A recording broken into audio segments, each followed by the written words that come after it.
Oh, so you can pace yourself. Well, after like 30 seconds, it goes Advances? Yeah. Yeah. We'll have-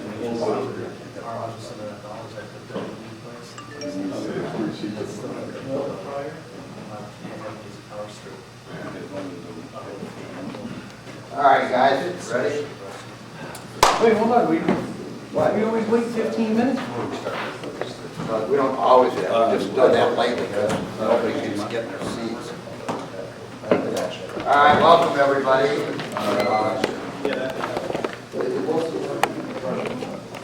My name's Alan Miller. I know a lot of you, but we have some new faces. I'm the president of CiNPA. We're going to have these gentlemen here from, are you Zimcom? We were discussing on the way here, is it Linux Center 1 or is it Zimcom or One Cloud Services? Anyway, couple brief announcements. We're planning on moving to our monthly meeting to a new location. I'll send out email and we'll put it on the website. It's in Blue Ash.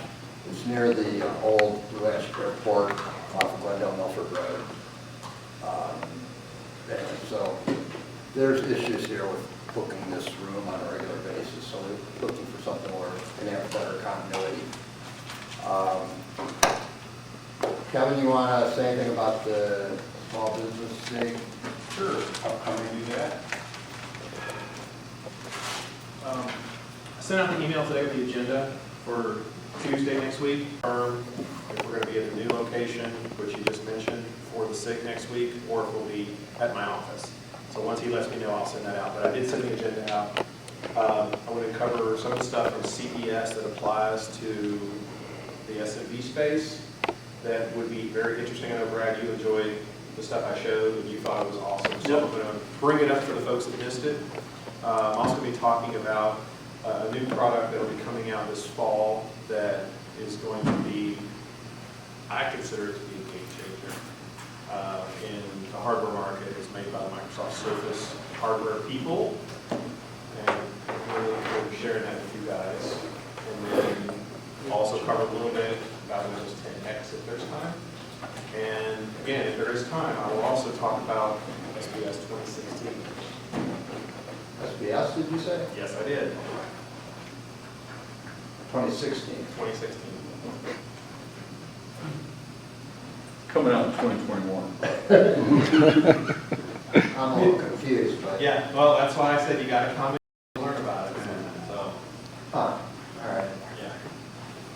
So that's what I'm going to be trying to cover all in 2.5 hours this week. Wow. I'll cover as much as I can. Is this a power up for server 21? There is no server. Oh, roll. All right, Yeah. thank you. All right. Brad, you have anything you want to? No, I'll have something this month. Okay. So if any of you guys are new and don't know, we have a couple subgroups. So this is our monthly main meeting. But we have a couple subgroups. We have Kevin's talking about small business IT group, and Brad has a Open source. Open source. There's another group, a third special interest group. There's a security. And so each of those other groups have different schedule of meetings. And you can find information and links about all these at our website, which is CiNPA.org. I never remember what's org. Does anybody have any questions? Okay, well then I will turn the meeting over to Asa. And Brian.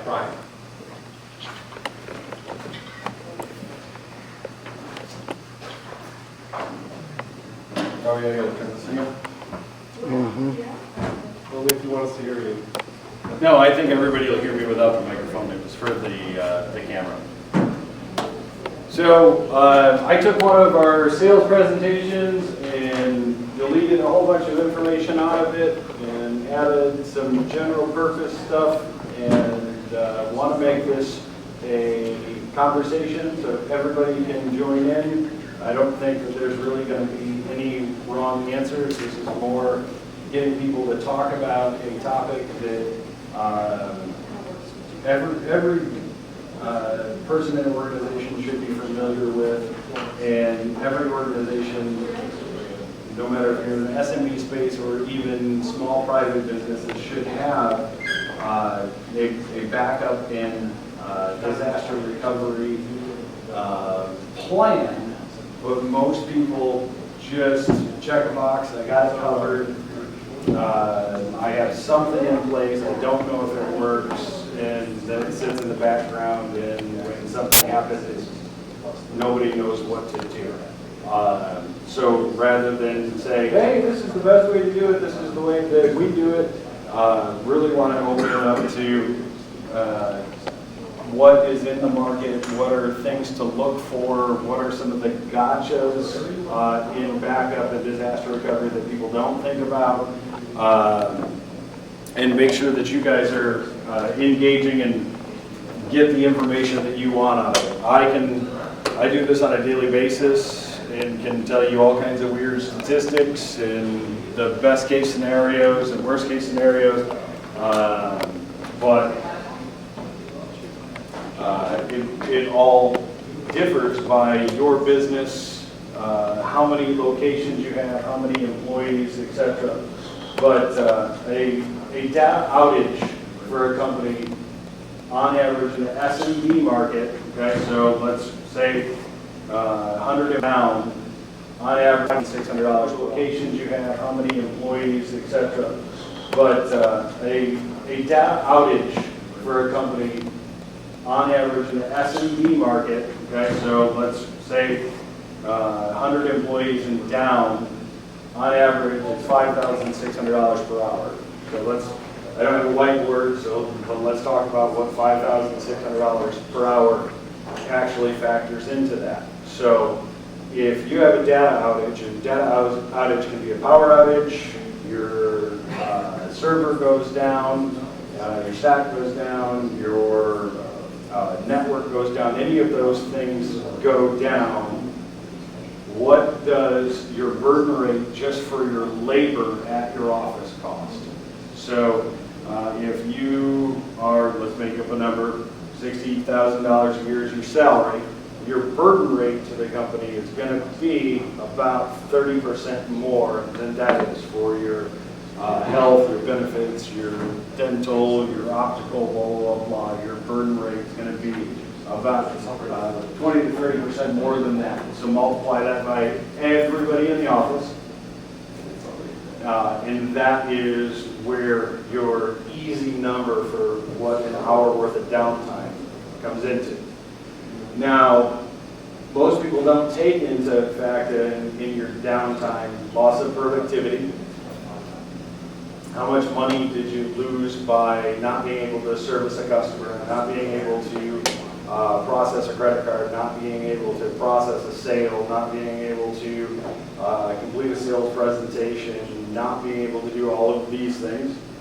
And then over and above that, the loss of business if people find out that you have a lot of downtime. If other businesses find out that you have downtime once a week or it's a repetitive issue, then you can lose business that way as well. So the really safe number to go by is about $5,000 an hour for any business to be down for any type of failure. So switch, power, your server stack, your array, your internet connection, any of those things equate to about $5,000 an hour. And then easy math, if you take $5,600 multiplied by 24 hours, that's a day worth of downtime. So whenever I meet with any company, I say, this is the average, let's quantify that for you. So you guys have to do that for yourselves. You have to do that for your business. You have to do that for your personal business, the business that you work for, and get people to understand that and buy into that. If you are a sysadmin and you have been delegated the job of backup and disaster recovery, you have to get your uplines and the people that have the purse strings to beat strings to be able to spend money to understand that it's important they need to budget for it, and they need to either have a company do backup and DR for you, or give you the budget to be able to do it the right way, not with spit and glue, which spit and glue is a lot of what I see out there in the industry. Does everybody kind of agree with that number? Do you think that number's high? Do you think it's low? Where do you guys think that comes in? I think it depends on what the size of the, like the income or revenues generated hour the company is. Mm-hmm. So what would you see with the companies that you normally work with, Art? Oh, God, there's so many back and forth in size that I work with. If you're talking about, you had said $16,000 a year was the salary, is what you said. No, Salary? 60. 60, okay. So if my salary was $60,000. That's a lot different. Yeah, if my salary was $60,000 a year, you multiply it, you put it out That's $20,000 $5,000 a month. $20,000 or $30,000 on that is for my 401k, my benefits, everything like that. That's my cost. Then you divide that by 52 weeks, 40 hours a week. That's my dollar per hour. Then you take that and multiply. Okay. I have And that X figure, amount. how many people was that then for 5,600? At $60,000 a year, what does that cost per hour for the one person? Well, it's a math equation that you have to do, and you have to do with the executive from the company that you're talking to. And it's a real easy conversation when you're having it internally. When I come from outside, I have to go, okay, Brett, how much do you make per year? Don't tell anybody. Okay, great. Now multiply that by 52, and then multiply that by 40 again. That's your dollar per hour. And you get the person that you're talking to say, okay, great, I'll give you $90 an hour. Great. Now you have 30 employees. Give me an average for those 30 employees, 20 employees, 10 employees. And you have to get them to confirm to it. And I'm not telling you this in a, hey, ASA should come and sell you something way. It's getting that upline, that person that has the ability to spend that money to go, okay, I understand that downtown time costs me a lot of money. And that's a hard conversation sometimes. It's a hard conversation to get people to buy into it when you're talking to a CFO or a CEO that you're like, yeah, we were down for an hour, it's okay, right? No, this is what it cost us. So understanding that that's how you back into that math equation of, hey boss, you need to give me this, or you need to give us the ability to have, because this is what it costs you. But if you just said, we got an hour worth of downtime and we missed a sale, it doesn't build a lot of value into it. So data protection is critical. Backup is not super fun. It's not sexy. No one wants to be in charge of the backups. No one wants to be in charge of disaster recovery. No one wants to have to do that every single day. Anything could happen at any moment that could cause a business to lose everything and anything as far as data is concerned. And then recovering from it, it's not when you have a data outage or if, it's when it happens. I met with a company when I first moved to Cincinnati, and it was a construction manufacturing company, and I was like, we've never had an issue, we've never had a data loss, we've never had anything. For what I've seen out there in the market, I could buy a new server every 3 years.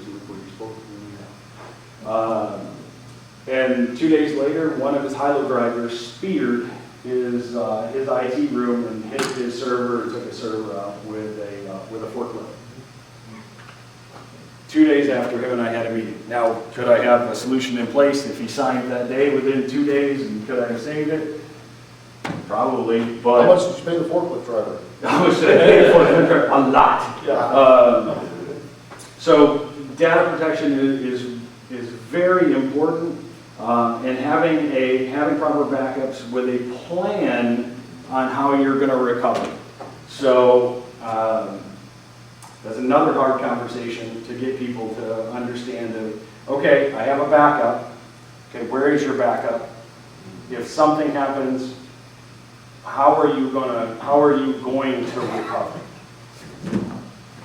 if people do have a backup, which I'd say 50% of businesses out there have an actual backup plan, I'm sorry, a copy of the backup, a plan and how to recover is like, yeah, nope, I really don't have a plan.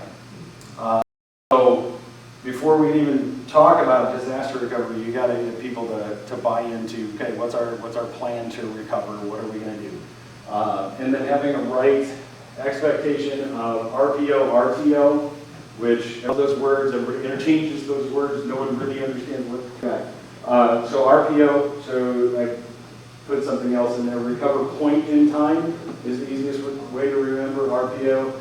And then RTO, recover time objective. So what point in time are you going to recover to, and then how fast are you going to be able to do it? But establishing those is really how you establish.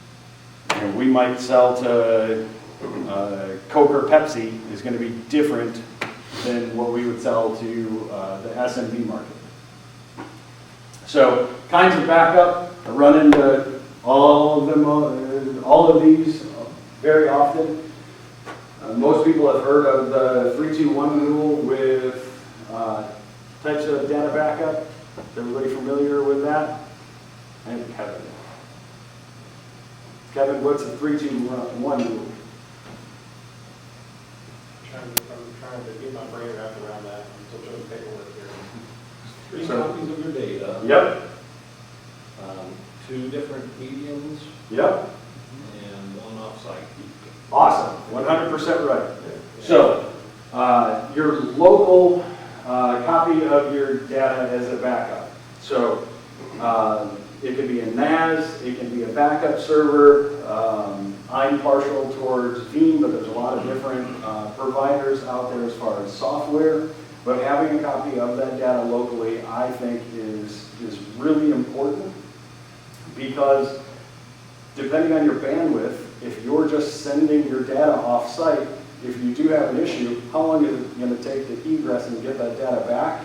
When you put a big question mark out there, that introduces a lot of $5,600 per hour, how many hours, how fast is our internet, can they put it on a NAS, do they overnight it, how do we get that data back, which comes back to that, what is our recovery plan?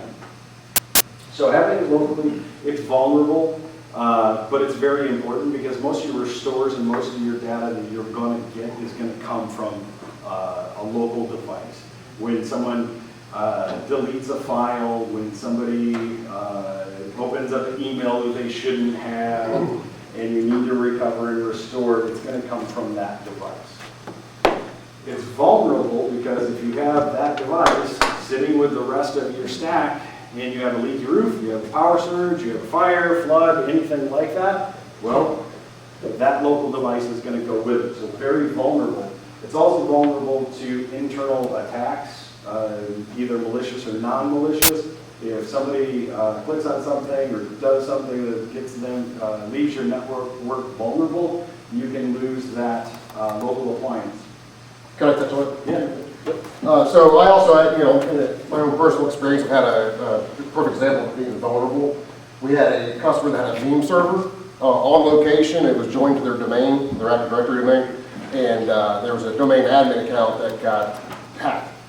So at that point, they crypto-locked their backups. So then that backup gets replicated up to the cloud if you don't catch it quick enough, and it's just it's more vulnerable than it is not being on that Active Directory domain. So. Did you say the encrypted backup guy? No, it was not the crypto-locker. But Veeam supports encryption, Yep, right? it does. So if that was on, would that have prevented the... Yes, that would have prevented it. But not if it's joined to the domain. Yes, I mean, well, no, if it's already encrypted, no, it's fine. Okay, so offsite, it's secure when it's offsite, but it also has vulnerabilities. And we're going to lump this offsite into a couple of different conversations, and I'm going to tell you guys stories, and you're probably going to laugh at them, and we might do that. We take this NAS, or this tape, or this home every night, and that's our backup. So if anything happened, maximum we would lose a day. And then I said, okay, well, who's we? Who takes that device home? And it always falls to someone that couldn't plug in a toaster. It's John the intern, it's Bill the painter, it's Susie the lady that runs the desk. Is supposed to be responsible for taking all of a company's data home to secure that business. That has a ton of faults in it. If they did take it home. If they put it in the car could get broken into. Their trunk could get broken into. They could lose it. They could have it in the bag could get stolen. Their car could get stolen. They could take your house and the house could get robbed. If you own a business and you have a copy of your data that is being taken home with somebody else, and it's unencrypted. and it's unencrypted, and it's being taken home, even if it is encrypted, if I wanted to hijack your business or hold you for ransom, and I had a copy of getting that NAS would be my first target to do. So offsite is, okay, you're doing something, which something's better than nothing, but it's really not what you want to do.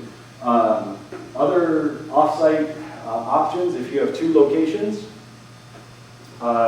sending the information to the other location, depending on your bandwidth, if you have generators and you have all of the things that businesses need, it could be a good idea, but it can get costly to have another data repository, all the bandwidth to do it. It's the next step up from Susie taking it home, but it's probably not the best thing to do. Cloud-based backups, so the best thing to do is have a local backup, have a offsite copy of it, and then have a cloud-based copy of it. So there's some pitfalls to sending it to the cloud. What cloud are you sending it to? How do you recover from the cloud? What does that cost you? But it's highly secure, it's encrypted. Once it goes out, once it gets past your firewall, you're safe. You can sit in the cloud and you're going to be the only person that can get back into it. But how do you get back into it and what is your plan? So not all cloud companies are made the same. The cheapest rate, and this is in some of the other slides, the cheapest rate for storing your data somewhere isn't always the best option because of egress fees and then how long does it take to recover? Do they have bandwidth restrictions? You know, there's a lot of factors into where you send your data. Okay, so, Yes, sir.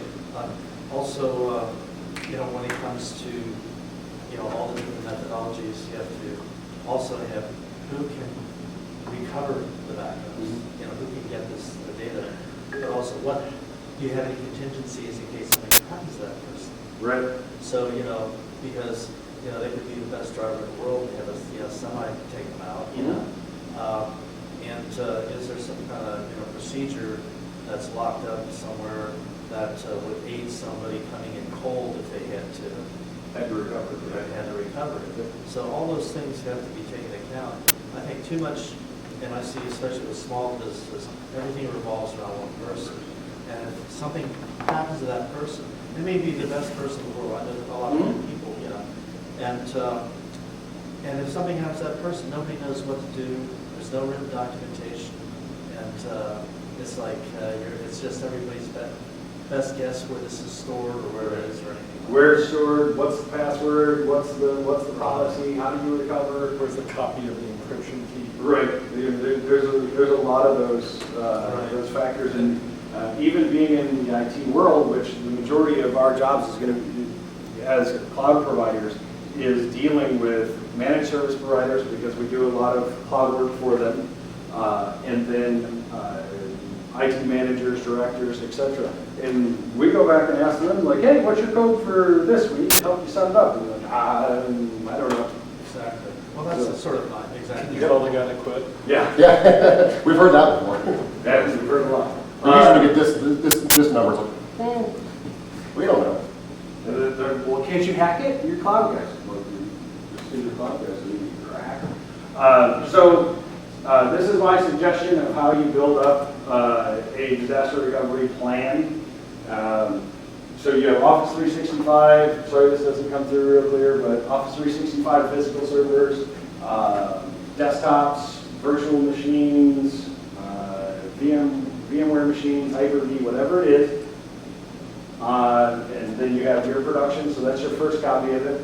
Your second copy is your backup appliance, and then your third is an off-site copy of it. So this is how I suggest it, this is how I build it out. I have customers that forego this piece here.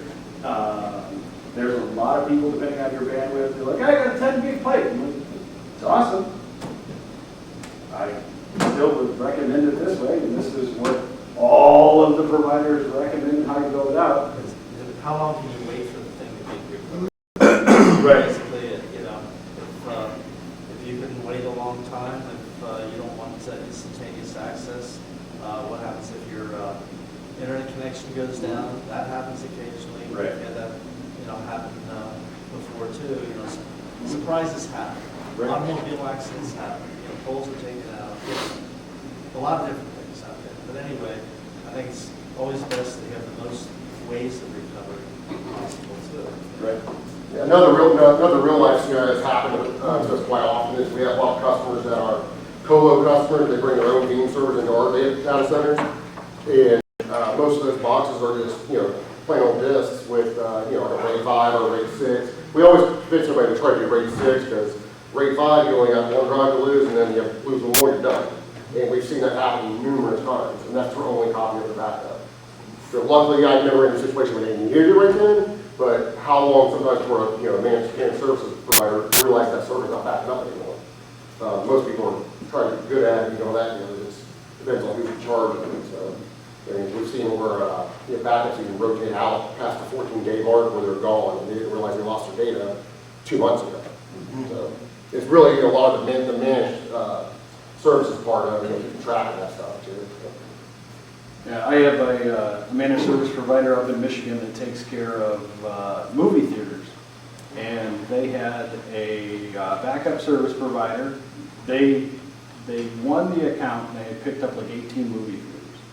And they were taking over for another managed service provider that was using SolarWinds. And all of their terminals for processing credit cards were backed up by SolarWinds. And it was going in and taking a screenshot of the login screen saying, hey, your backup is done. But it had been corrupted 2.5 years ago. Wow. 2.5 years ago. SolarWinds didn't catch it. The MSP didn't catch it. Nobody caught it. So the MSP called, the new MSP called me and said, Asa, what do we do? I need a DR solution. They have 20 terminals and 18 locations and I need it like right now. Okay, well, we'd figure it out, don't worry, but that's probably the worst story that I've heard, but I mean, it was a big managed service provider that had the movie theaters before then. SolarWinds is a big backup company, but it had been corrupted 2.5 years ago. I mean, 2.5 years and no one checked to see if the data. They just said, oh, I got a login screen, I'm good to go. The one thing that I do want to point out, and anybody who has spent 20 minutes with me ever, is the biggest thing to me is when you're taking your backups and you're sending them to the cloud, and I don't care if you're sending them to our cloud or Joe's cloud or AWS or wherever you're sending it, it has to be sent to a bootable format array. If it's not sent to a bootable format array, the hydration process for taking those files and getting them back to usable files, you're adding multiple hours, multiple days worth of work depending on the amount of data.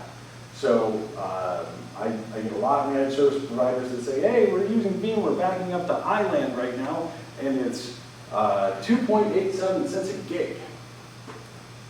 And you guys are more expensive than that. Why would I want to use you?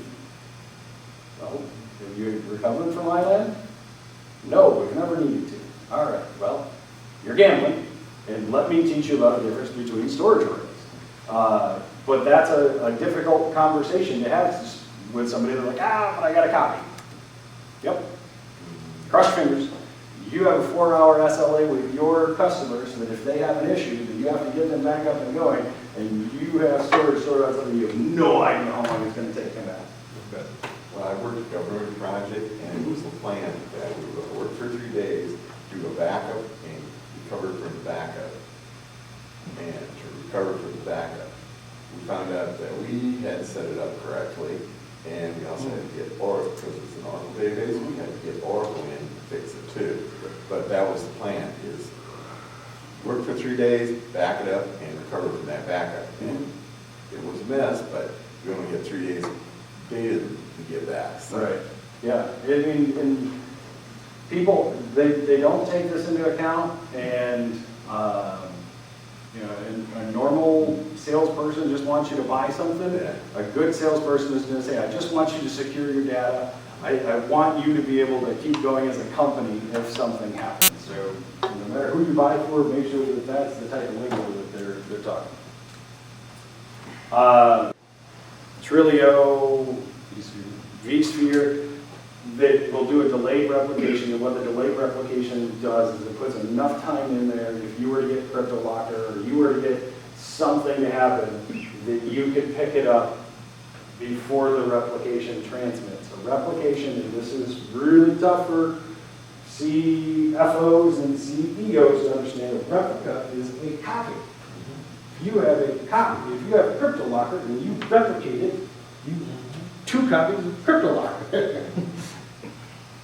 We had one of the first migrations that Brian and I had together, we were trying to figure out an Azure bill, and this company had a consultant come in and migrate them to Azure. And we just couldn't figure out what they were doing, because it was supposed to be 1 live working array, and then 2 copies, one East Coast, West Coast. Well, they made 3 live, and it was replicated, and they got CryptoLocker, and all 3 of them got CryptoLocker. Then they contacted us, and we're like, yeah, your consultant really muffed that up. So this, if you just wanted to speak strictly disaster recovery, replication is the best way to do it, the best way to accomplish it. A good company to work with is going to give you the ability to do, well, you can do 10%, your critical systems, you can do a replication, and we have a target point for you and to keep your business up and going if you need to meet a certain RPO, RTO, and the rest they should be able to do as backup. Sometimes you need multiple systems to do it, you need different softwares to do it, but a good company that wants to be able to take care of the enterprise level customers that need that should be able to give you a delayed replication offering. Vanna? Okay, understanding pricing and services. Again, I told you guys I wasn't going to try to sell anything, so I'm going to tell you things to watch out for and things to listen for. Most services, S3 and object storage, aren't bootable. Most big companies that have 3-letter acronyms are owned by Microsoft. Charge you egress. Most of the time it's more than 50 cents per gig. False positives for failover checks. Just because it shows you the login screen and emails you that login screen doesn't mean that the data isn't corrupt. And most offerings don't have a non-disruptive environment for testing. So your 3-day example would be great, and I would love to, hey, take the Pepsi challenge. Yeah. Have a live environment to where the business is running. Hey, we're simulating a disaster. It's not going to go to the login screen. We are going to have an actual failover and watch it work and watch it go through. That is really important. Cheap pricing doesn't equal a good backup solution. There's a lot of companies that go, I use CrashPlan. It has unlimited storage. You can send them unlimited amounts of your data. What does it cost to get it back? We didn't check. And how fast? We didn't check. It's limited. I paid $100. That's it. All right. First one received. Right. Backup software is only as good as the person who configured it and maintains it daily. Software changes very fast. I mean, since I've been doing this, Veeam alone has went through 3 different iterations. Protects your continuums, your zeros, like these things are always changing. And if you have one IT person who sets it and forgets it and doesn't do updates and doesn't manage it and doesn't check it, you're in for trouble when you try to recover. Do-it-yourself solutions usually, and that's, I put it on an ad and I take it home or I do something, it's high risk and then a very slow / low recovery time, and then market average for a provider to fully manage your backup as a service. It depends on what you're trying to accomplish.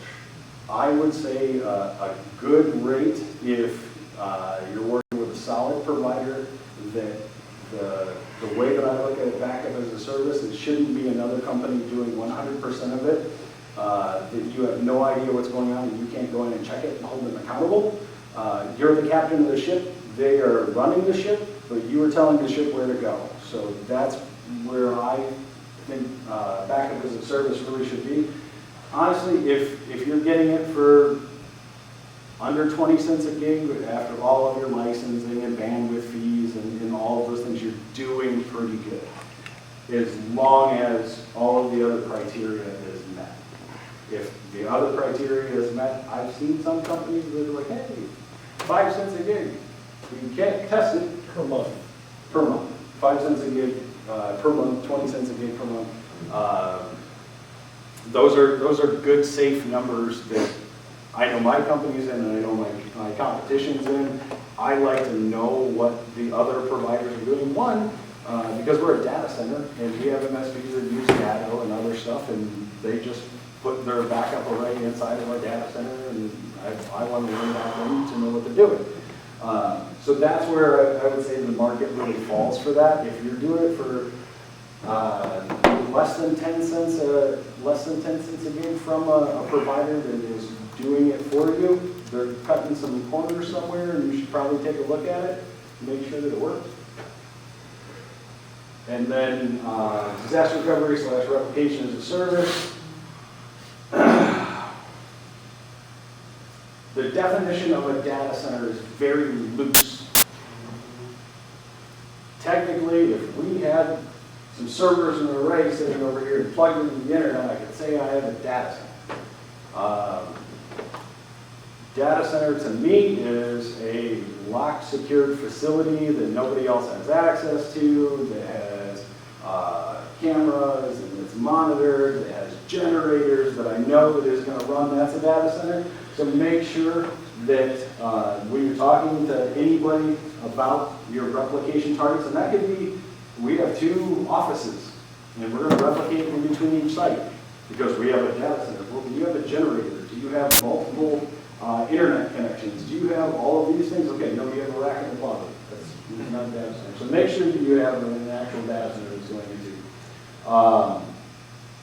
So high cost of the host target software. So if you're doing vSphere or VMware replication and you're doing it with a company that doesn't open up and show you everything that they're doing, they're going to make you buy VMware twice. You don't have to buy VMware twice. You got to buy it once for your working array, and you can buy a little bit of it because all you have to do is put it on the cores that are actually working, and this is how it's licensed. But if they were a shady organization or just trying to make more profit, they could say, well, you have to buy VMware software for both targets, and now you're spending an additional $20,000 just for software, and they'll probably have the monthly model on it, and just licensing it for just enough to run. Port configuration and networking. This is really getting to know your provider. I challenge people, figure out what a data center is. Figure out what networking looks like. Any good provider is going to give you a tour of their data center. If you go into a data center and it looks like, and I was raised by Sicilians, if it looks like pasta, don't go there. If the wiring looks like pasta, make sure it's labeled and they know what they're doing. They can tell you about their network. They can tell you about the speeds of their network. They can tell you about the reliability, the failover, the redundancy that's built into it. And then an active testing environment. That is just, it's so overlooked in the IT industry of, let's test it and see what actually happens.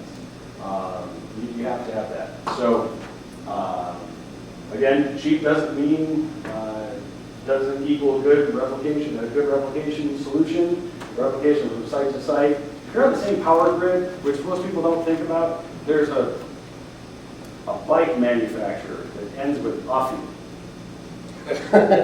They have 6 buildings on the same power grid. They replicate between, there's 3 different points, and they don't have a generator at any of them. I didn't sign an NDA with them, and I didn't say the name. But that is not a good replication solution if you're on the same power grid. You go down, right? And power goes out. Do-it-yourself solutions and outdated hardware. I've met a lot of IT managers and directors that said, okay, well, I got this new server. I just spent $60,000 on the server and the VMware software, and I'm taking my old one. This is going to be my replication target. And I'm going to let it go and see what happens with the license. Yeah, it sends me all kinds of alerts, but it's still replicating. It's got the data. I see it. Just be careful with it.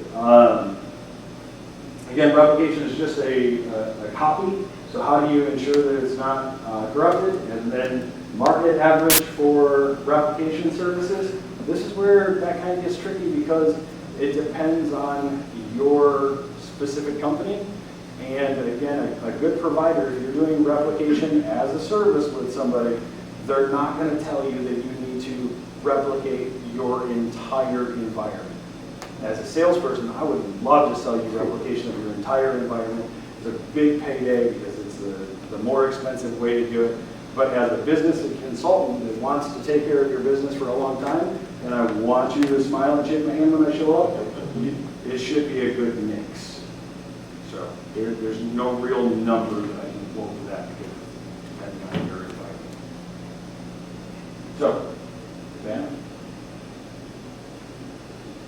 This goes back to the data center stuff. I figured I'd leave a little bit of it in here. Again, I took out all of the sales stuff so you guys don't say, hey, so this is just a big commercial for you guys. It's got to be a high availability environment. Spinning disks are bad.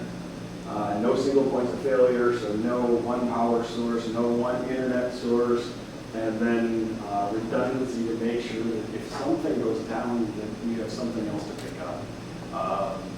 Your power banks at the bottom of your PCs and at the bottom of the server that are rated for a amount of hours. When did you buy them? Oh, it was like 8 years ago. Well, let me tell you about batteries. I started my career at Radio Shack.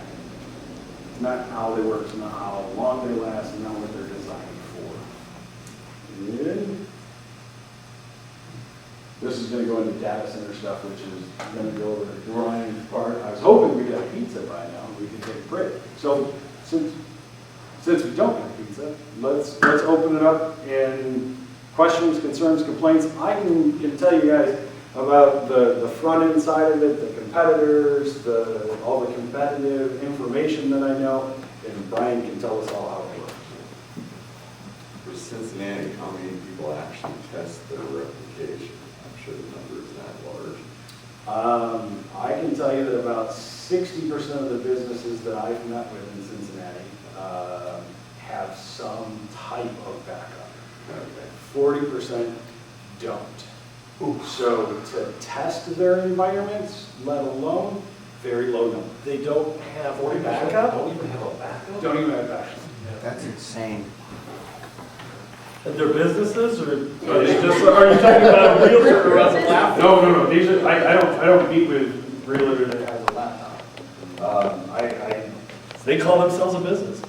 So typically the way that I work, because I have a lot of managed service providers that we work with, if your company doesn't have 25 plus employees, I'll probably pass you to one of my managed service providers that's just reselling what we do anyhow, that can take care of the customer the right way.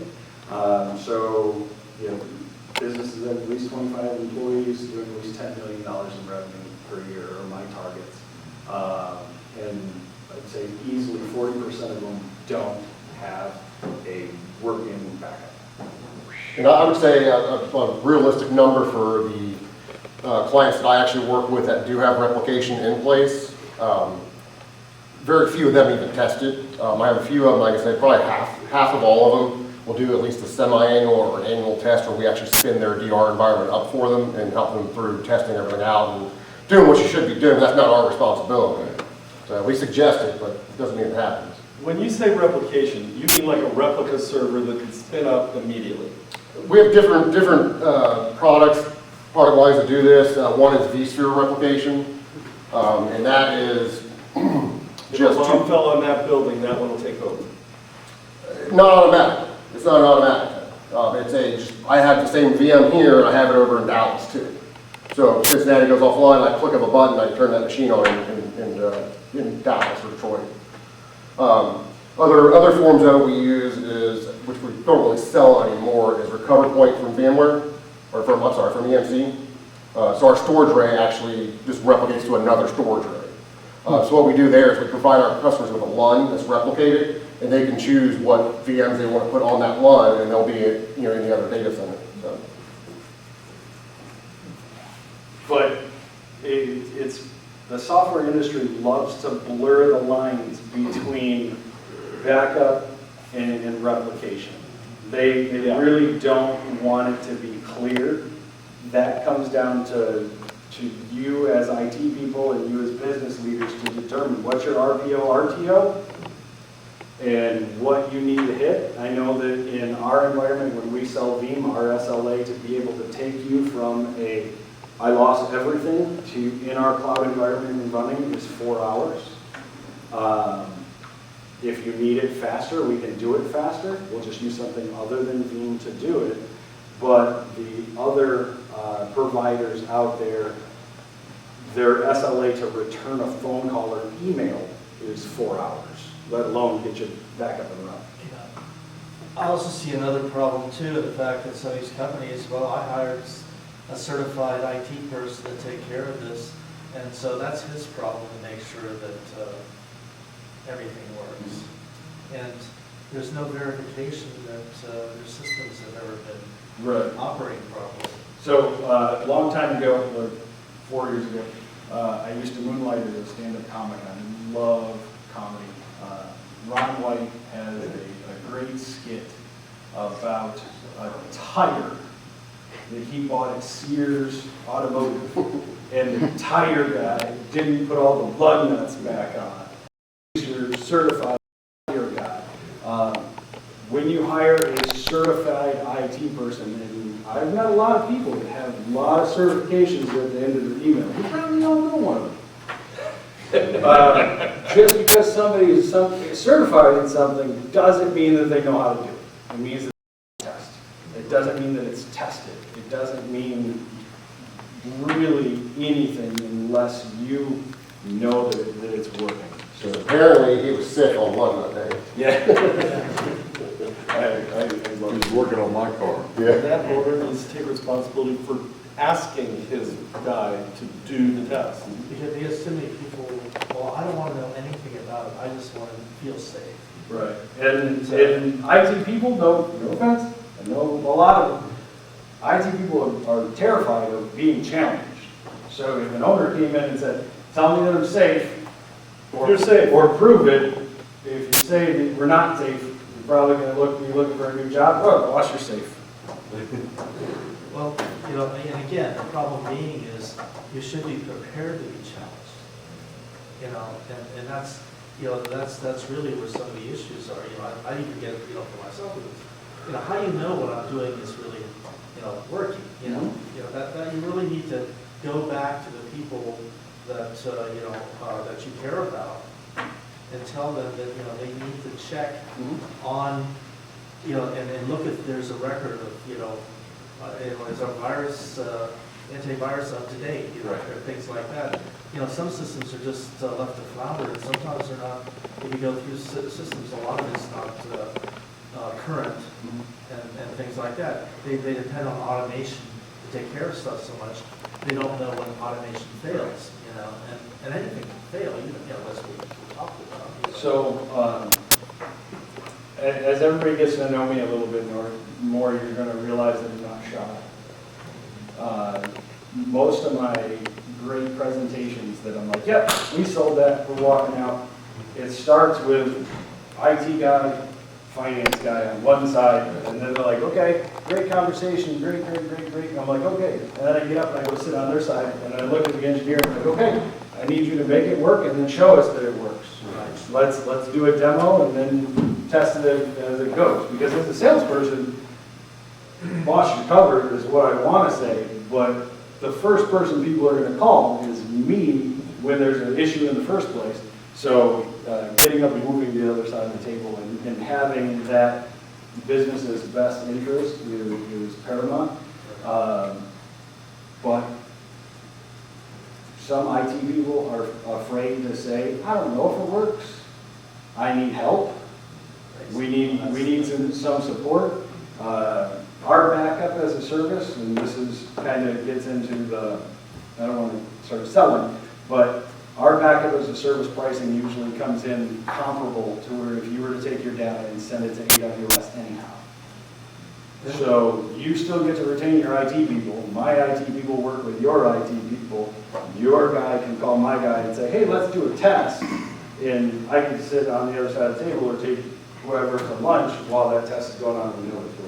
And then, you know, part of the thing when you are selling a business that it says, you know, this is electromechanical system, you know, like you need to make sure, just like your car, periodically you have a checkup to make sure that things are working the way they're supposed to. Right. You will learn you had a breakdown because you didn't catch something early on.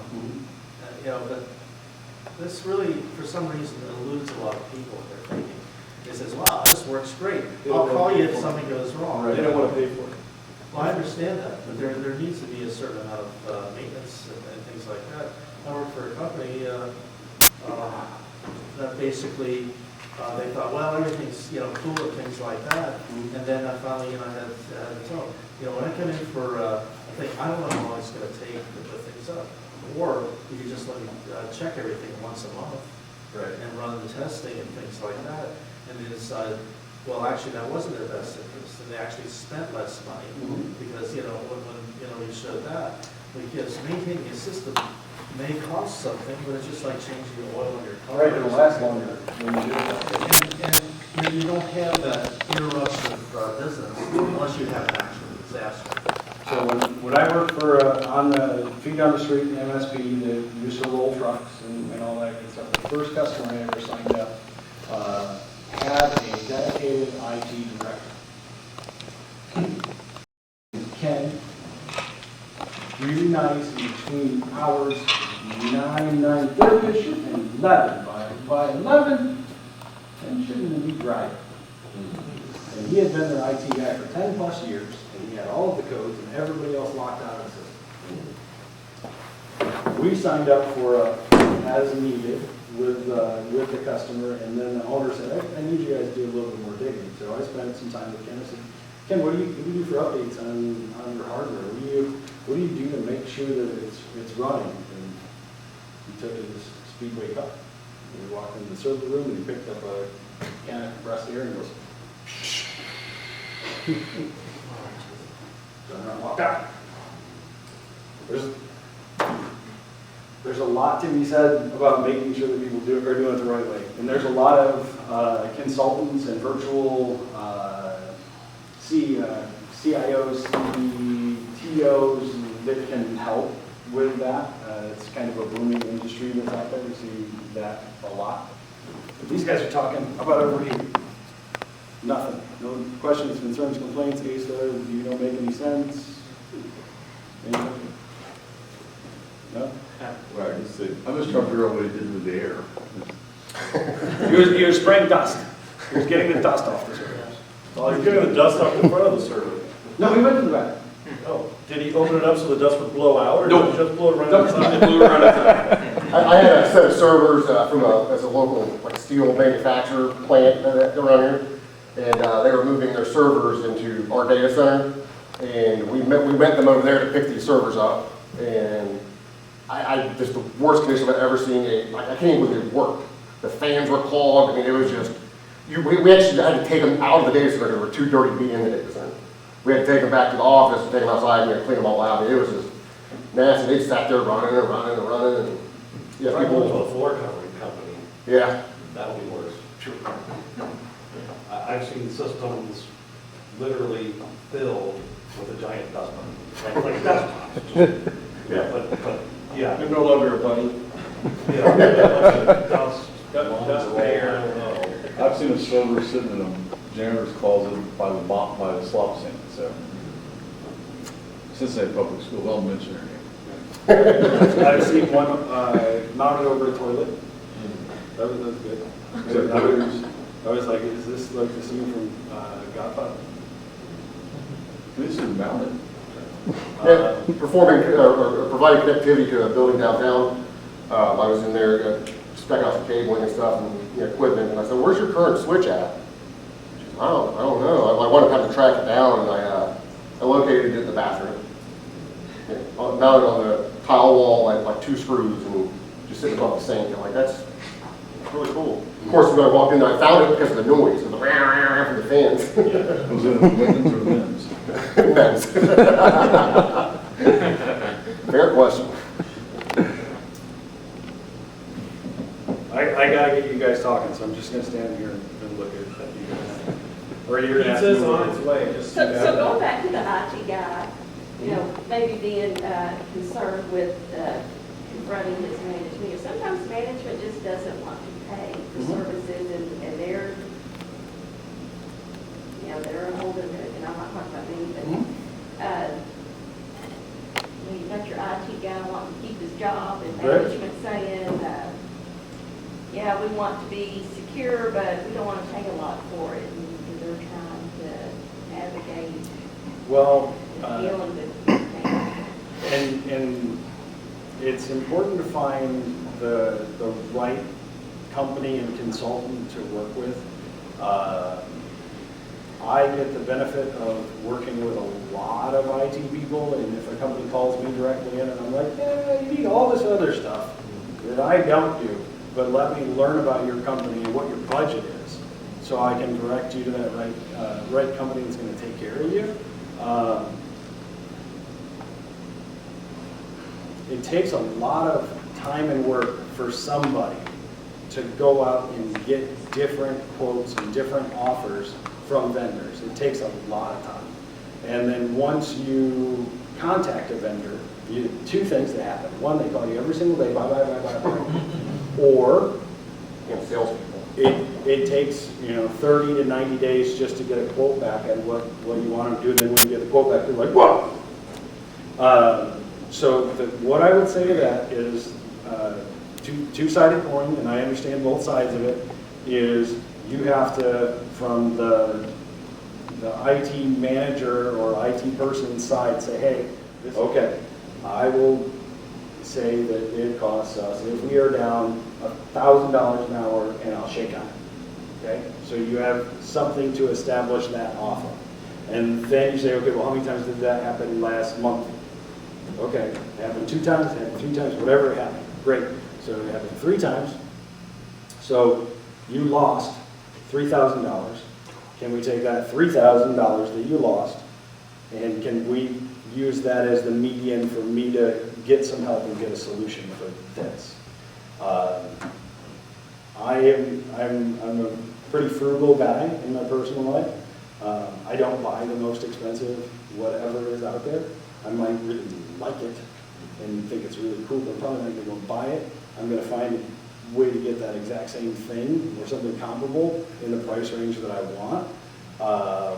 So doing research and putting some time into it, and from the IT person side of it, doing that legwork and having those meetings So you can have the information to give to the person who does have the purse strings is very, very important. But having that initial conversation and establishing, this is what it costs me per hour, if I lose files, if I establish a number. As a salesperson, I can build that number to be this big, right? I'm pretty skilled at it, but at the end of the day, the person on the other side of the table has to give me their number that they think it costs them, and then we go from there, and then we can build a solution around it. Sometimes, if I'm down for a day, it doesn't cost me anything. Oh, I'm not your guy.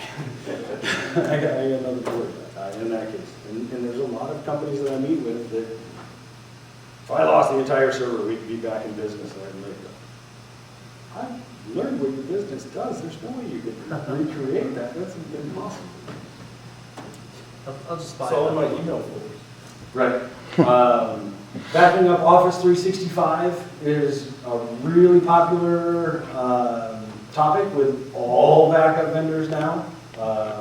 There was this little secret that no one knew for a couple of years, that Office 365 doesn't have a backup. Everybody thought that it was in the cloud, so it came with backup.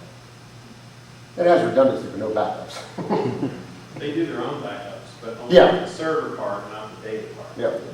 And then I challenge you to call them and have them restore something for you. I have done that. Not an easy task. They will do it if you play enough, big enough account for them, They- so, The two times I've had to do it, they did restore it. yeah. Now, because we have particular backup, we restore it. We don't even bother. Much easier, right? Much easier. And then so when we're talking about all this, the backup and replication, I think that one important thing to point out and to talk about, when choosing a provider, there's raw storage and then actual consumed storage for your backups. So if your array, your working array, if we looked at that graphic, had 10 terabytes, and that's a good chunk of data, we're just going to use it as a round number. The majority of backup software, when it takes it from your working array to that local backup, is going to give you 2-to-1 or 3-to-1 compression. So what you're actually keeping in the cloud isn't going to be a full copy of your array. Does that make sense? Yeah. So when we're talking 10, 20, 15, 20 cents a gig to back up your information, you have to kind of look at it through a funnel, because your data is going to get compressed when it gets put on when you put in any backup or disaster recovery software and then send it out. So that's one thing to keep in there in that conversation. When you're picking a vendor as a salesperson, I would love, every time I walk in, say, oh, right, you got 60 terabytes. We're going to do a backup job for you. And we're sending you 60 terabytes. But we give our customers full access to see everything that we're doing. And if they have full access, and you have 60 terabytes locally, and we only have 30 on our cloud, and they say, Asa, why are you billing me for? I said, well, in 10 years you'll get there. That doesn't make for a good customer experience. So make sure that when you're picking the backup company to work with, the backup target, or whatever way that you want to do it, you're being billed on consumed data, the data that you're actually using, not the raw data. It's a kind of a industry-specific way that they pad their pocketbooks with it. Sure, shouldn't tell you guys all this information. I'll tell you that Ace's company does do that for you. Thank you. Okay. Brad has said some customers that I got one really cheap one that we're still working on. they're customers that are just a pain in the butt and don't want to do it a very specific way. He punted them to us, and I've been able to give them a solution that is economical, and it doesn't take Brad doing a whole bunch of work to manage or maintain, and he gets to kind of step out of that conversation and work on actually running the business, because DR isn't really fun, it's not super sexy, it's not something that you want to do every day. Last count that I saw, and this is for the bill from me, we had 25,000 servers for the backups. We have a dedicated team that just does backups. I buy them, don't shop, because it's not a real fun. Okay. Still open questions? Starting the ransomware where they might even put it on the backup so that they're both hit and you can't get access to either one. So, depending on the software, there is, on that local device, there's a time delay, and then software analytics, basically, that built in, they check for ransomware before it's encrypted and sent out. Again, depending on the software. Veeam is very good at it. I, to this day, haven't even heard of a scenario that somebody has taken ransomware and sent it via Veeam. If you're doing a direct replication, which you can do a direct replication through a couple of shortcuts if you want to, but if you don't have a software to put a time delay and check it for ransomware and phishing attacks and all of those things, yes, you can replicate your data and have corrupted backups. It's a pretty common thing if you're using a home-baked solution or you have somebody set it up that doesn't do that specifically. Even if you go direct and bought from one of the software companies that do this, partner with them, pay the extra dollars for them to help set it up, pay for the support on it, so they can go in and check it and make sure that whoever's running it just gives them a little check and balance for it. It's worth it most of the time. You might see a 10 or 20% uptick for the support on it. I'd say buy it. Does that answer? But backups are great. I kind of skipped over this, and I shouldn't. Backups are a great way to insulate yourself from CryptoLocker. That local device is taking incremental data snapshots, however you want to set it up. And if you've got CryptoLocker, and I don't care what anti-intrusion you're using, you could be using anything from ESET to Carbon Black or Shadow Protect. You got something, you got a problem. You have to mitigate that. So you have to shut everything down and mitigate it and figure out what's going on. Or say, I'm going to go to my last snapshot and restore my last good snapshot and restore from there without the CryptoLocker. Now, problem solved. It's a much easier and a much better insurance program than even having the best anti-intrusion security software, and everybody is going to say their security software is the best and it does all of the things, and none of them are impenetrable. So having good backups that you can fail over from is just, it's the best insurance that you can get. Okay, so wouldn't you say that the real thing that has to be in discussion, and also involves the amount of money, is at what increments can you afford to lose? In other words, an hour's worth of data, a day's worth, a week's worth. You got to have a realistic conversation in terms that for a lot of small businesses, that's ouch, but it's not going to kill them. Right. It's overnight, and then they pull out a backup in the morning for off-site. Right. But ultimately, there's going to be some kind of data loss somewhere along the line. Just if you have some kind of disaster, just generally how. And that goes back to the RTO conversation, and saying, okay, well, what point in time would you like to be able to recover from? You tell me, is it 1 hour, is it 15 minutes? The majority of backup softwares, you can set what increments you want the snapshots to go. Just tell them that every snapshot is going to give you an average of this much data, and this much data retained for this much time is going to build onto that local appliance, and we'll have to buy more storage. But micro centers. And then another thing too is your network has to be able to maintain that transfer of data amidst all the other traffic. And that's something people won't always calculate either. They do. Very rarely do they ever calculate that in. Yeah. Yeah. And Yeah, you may need to upgrade your network system too. I run into people, I went into a business the other day, and this business, it's a logistics business, they're practically printing money, they have 60+ employees just clicking away, and they're running on a Linksys router, like the blue one from 10 years ago. And I'm like, they're like, yeah, we had a gig fiber. I'm like, no, you don't. You got a gig fiber to your office, but you got Yes, 100, yeah. I don't even think it was 10-100, but, you know, the network conversation, that was tough. Because you get a CFO or CEO, and you're like, okay, it's going to be $600 because I need this new 20 or 40 point port switch, and we got to get gig speed. What's wrong with the one that we have now? When you're always complaining the internet's fast. Well, I bought more bandwidth from Spectrum. She didn't do anything about the internal stuff.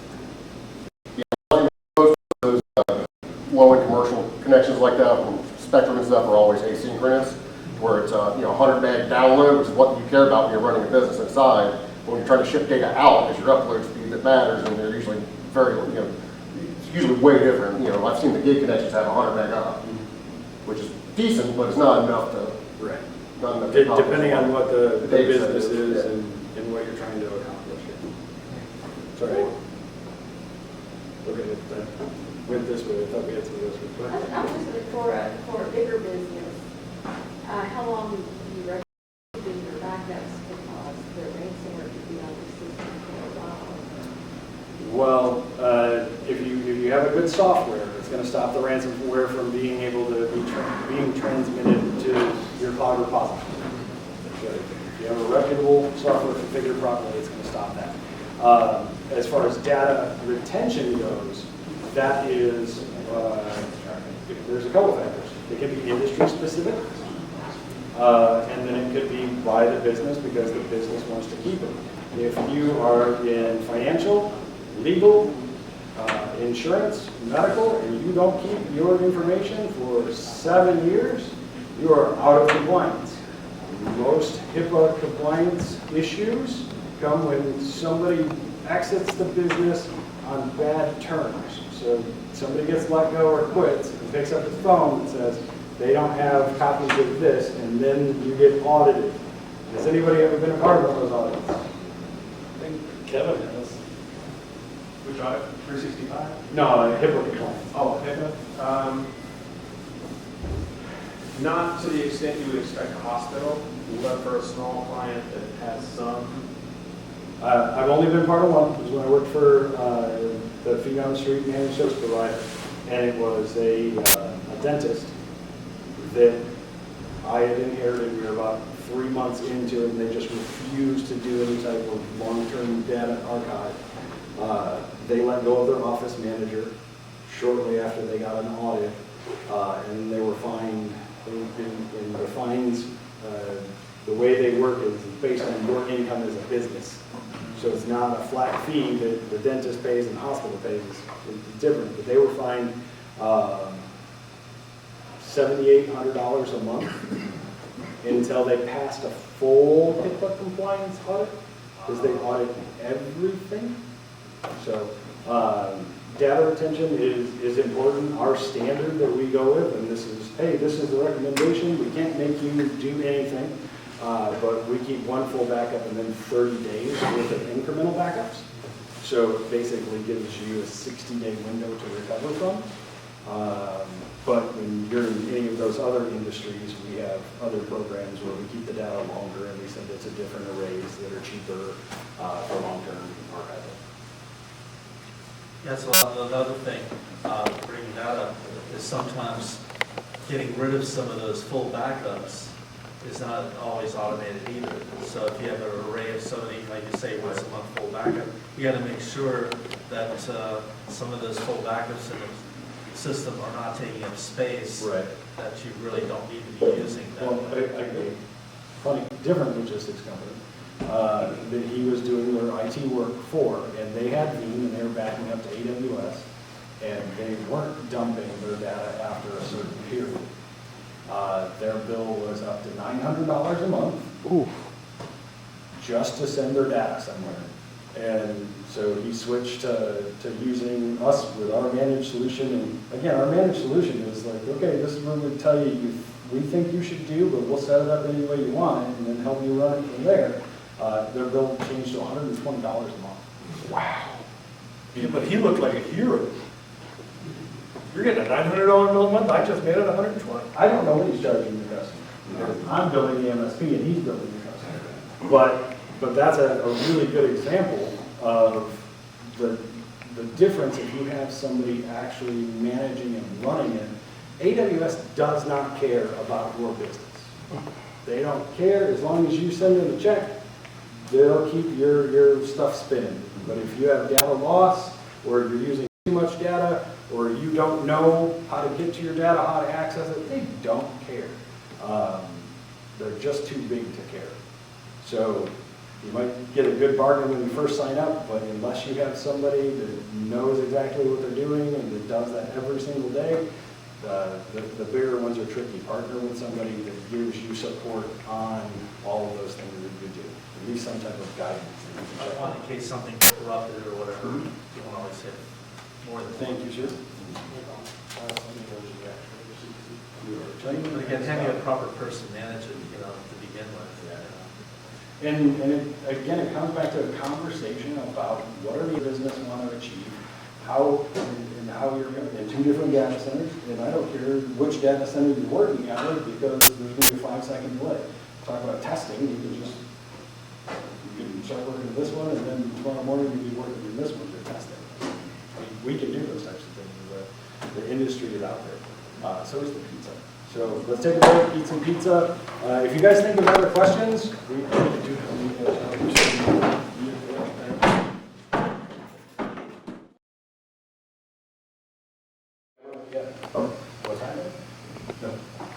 Anyway, my name is Brian Franco. I have been with Zimcom for 13 years now. I am the Director of Operations.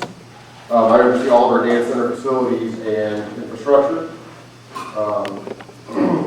So today I'm going to talk to you guys about making the decision to move to the cloud, what steps are necessary to get you there, and like our processes and how we help out with that process. Oops, we're broke. So yeah, normally Steve's here, he does this stuff, and he loves the sound of his own voice, and we'll talk your ear off. You guys will be here until 10 o'clock. I'm going to try to make it short and sweet. Thank you, Simon. Yeah, that's why we have 20 minutes, so, okay. Yeah, real short and sweet. So data protection is obviously one of the huge benefits of moving into a cloud infrastructure. Obviously, you don't have to worry about your own equipment failing in your facilities, that kind of stuff. Time to recover to our cloud if it's backed up, from us or any cloud, it doesn't matter. It's obviously shorter RTO. Scalability, if you need more resources, you don't have to go out and buy new servers and more software and all that good stuff. You just pay as you need, get what resources you actually need. Redundancy and resiliency is obviously huge in our data center facilities. I always make a joke, we're so redundant we have 2 Brians. Yep, and we actually had 2 Bens, we lost one of those, so out of 13 people, we have 2 Bens, 2 Brians. It's like, all right, yeah. Redundancy is key in these environments. God, there's only one ASA. Yeah, so I mean, that is something, when you having your equipment at a small business, we actually fell to that in our early days when we only had 1 generator running in our building, and which is fine for running a building, but when we have production equipment in there, had a power outage, the generator blew up after day 3, and then, so we don't do that anymore. Yeah. Yeah, we made it 4 days deep, and then it smoked. And that's when we moved everything into the fire smoke facilities and all that good stuff. Actually, have any downtime under that, by the way. We had another generator delivered before we ran out of battery power, so.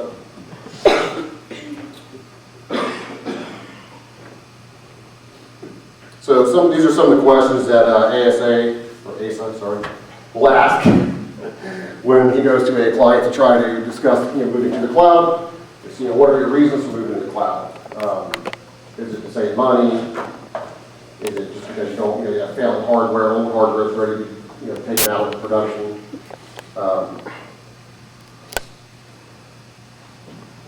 Is there a sponsor and a budget for the cloud migration? A lot of times what he runs into when he goes out is, we were discussing earlier, the local IT guy or the IT company or IT department, they're against it because they're like, it's going to put them out of a job, they feel like.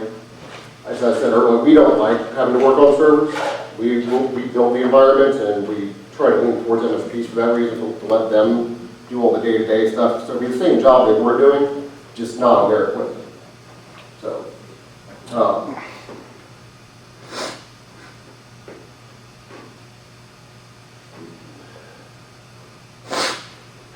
yeah, that's the gist of that. So it's just basically a big collection, collecting information to get a plan together.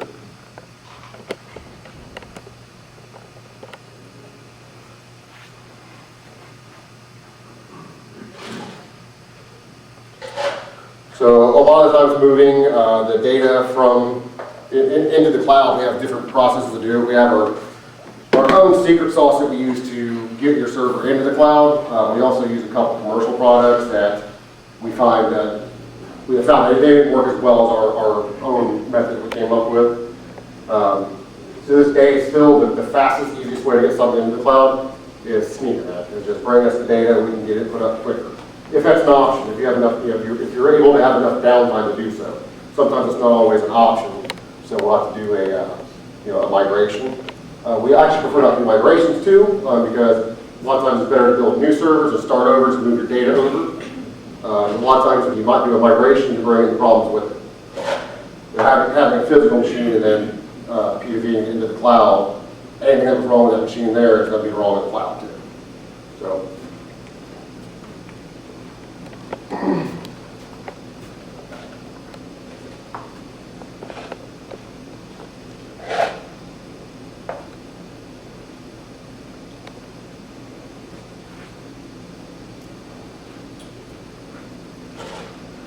All right, the basics of cloud pricing. This is the fun topic we always come across. ASA will go out there and price out a solution for somebody, just kind of compare it to their current environment they have. So what kind of resources they need if they have 32 cores now and 32 gigs of RAM. He prices that out. Then they go to AWS calculator. And these are usually people that are financial, not in IT itself. They go there, and I'll show you an example here in a second of what happens. They go in there not knowing what all the other hidden costs and stuff are involved, and they go in there to put resources. I need 4 CPUs, 8 gigs of RAM. How much is it? Oh, it's $195. They ask ASA the same question, so how much is this? Oh, it's $290. Why is it why are you so much more expensive? Then once you actually realize that you don't know what you're doing in AWS, and you don't realize you have no networking at that point, no bandwidth out, and all that stuff rolled into the prices that he uses.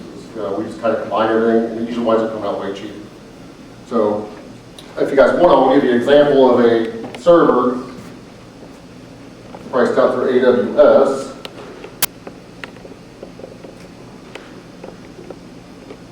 I just got to switch the monitor.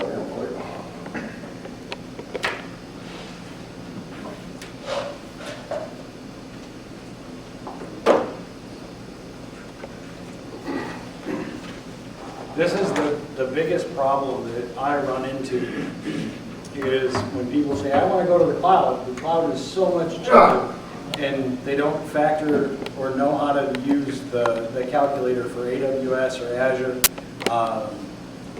And then they go to AWS and Azure, they do a migration, and they get this big, huge bill. It's 4, 5, 10 times what they thought it was going to be. And it's not that AWS and Azure are hiding anything in their calculator, but they don't really have a step-by-step process for you to put everything in there that you need to. If you ever want to sit down and learn how to use their calculator, I'll show you. I can show you all the things that you need to put into it. and then do a comparison for you.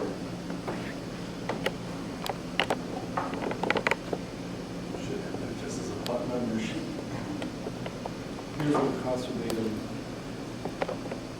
Here's not a button. You guys would like 7 or 8 of those. There's a bunch of them, yeah.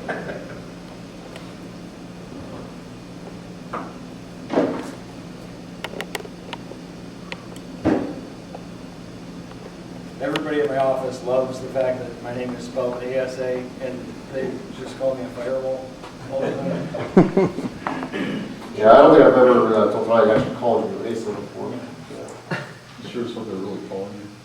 I get called all the time. I'm the only dedicated sales, everybody else is an engineer. How'd you say you spell that? A lot of different ways.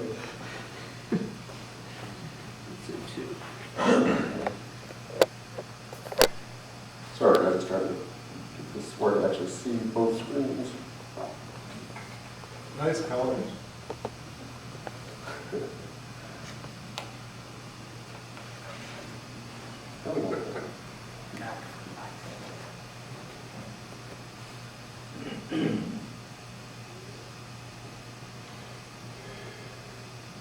There's what I was looking for. So how many screens you got going with data to give you a good picture of what AWS providing? Because that one screen is there, sure it's not the only screen, right? The tabs over on the side. Okay, so here is our calculator. Notice we'll use a 4-core 8 gig, standard price server. So flash stores 300 meg or 300 gig, and one public IP, a Windows license. Spit it out and it comes out to $295 right off the bat. And that's based, that's a monthly price based on 730 hours, which is industry standard. You said 30 hours? 730. Yeah, that's what everyone uses for the calculation. So this is I want you everybody to notice the top up here, simple monthly calculator from AWS. So I looked at this for 15, 20 minutes the first time, and I was like, I don't even know what to do to start. It doesn't tell you what to do. So something comparable resource-wise, we'll do like a terminal server, which is really irrelevant. But so I need one instance. It's going to be on 100% of the time. I'm going to make it a Windows server. See you guys right. Windows.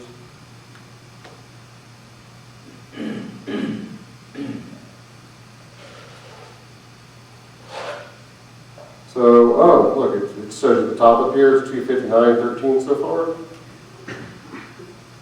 compared to 296.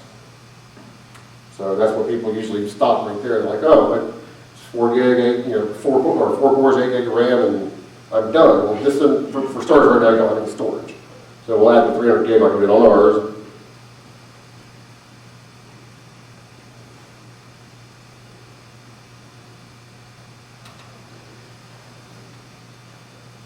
And that's a standard flash tier. So now we're at 286. And then this is what we were discussing earlier. They will take your data for free, and then once you need to get it back, or your bandwidth going out of their cloud is stupid expensive. So we provide, I think pretty much a lot of the companies do is we include about 10 meg per second, 10 megabits per second built into our pricing for our servers. 10 gig or 10 megabits a second over a month turns out to be about 3,200 gigabytes. And now you can see the price is skewed now. We're already at 572. And then call down this guy over here, you got AWS support. So the basic one's free. I'm not sure if you can read that, but it gives them round-the-clock access to customer service and technical system health issues, which basically means no support. So business support was like what we usually include. Now you're at 672.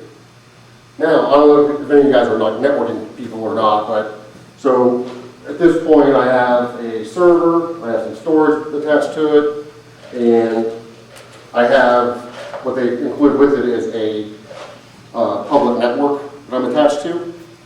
Now, all of a sudden I need a VPN. If I want to go back to my office, you know, connect my rest of my environment to it, and I need to be able to use private IP space, because I don't want every server to have a public IP on it. So that's not even, we haven't started on that route yet. So come down to the VPC, which is, we provide all this in our cloud, same type, you know, same terminology as the VPC. It's a virtual private container,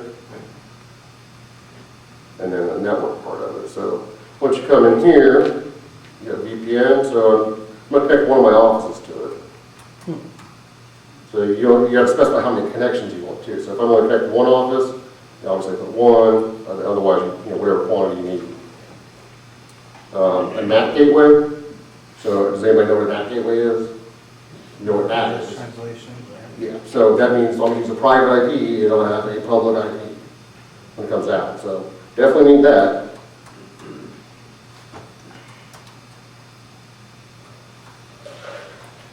Data process would be the same thing. It'd be 3,200. That's just 10 megabit. So, and then data in or data out, I mean, and data in.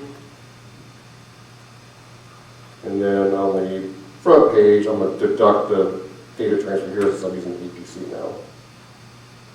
And you can see that the 295, which isn't a completely accurate price, there's about another 30% of support that gets included in that or so. But you can see the difference in price if we expand these out, where all the money is going. Well, backup and snapshots. Oh, backup and snapshots. Why would I want that? Yeah, no, we didn't include any of that. All of our storage is backed up automatically. We don't have to do anything. If you create a server in our cloud, it's automatically snapshotted. The storage rate snapshotted. Everything's backed up. You don't have to touch anything. So if you see the most expensive part, here's the totals on the right side. This is the breakdown on the left column right here. So compute, yeah, we're at 289 just for the server. And that's pretty much, you know, these are line items here. The CPU and the RAM is considered compute, so that's 160 right there. And then, as we get down here, you can see the data transfer in and out is where all the money is coming from. The networking part is the most expensive. And that's, like I said, that's all included in our pricing models. Much simpler for people to handle, much simpler to figure out. But that's the problem we run through most of the time when people go to price these out, compare the, you know, you're not comparing apples to apples. Everybody understand what's going on there? Any questions about it? So when you build in taking hourly, every 2 hours, 3 hours, whatever snapshot schedule you want, and then backups, the way that we do is we take hourly snapshots that are retained for 14 days, and then we take a nightly backup that's retained for 30 days. If we did the same thing and put in there, it'd be about $1,500 a month. But when people go to the easy calculator, they put CPU, RAM, maybe sometimes they put storage in there, and they don't put anything else in it. I've never seen anybody go past that point.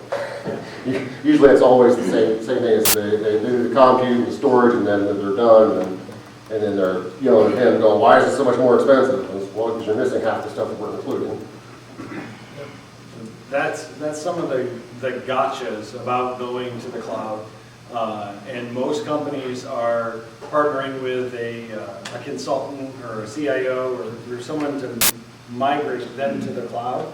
And they pay a fee, they get migrated to the cloud. Once they're in the cloud, they get a big bill, and it's kind of, What happened? what happened?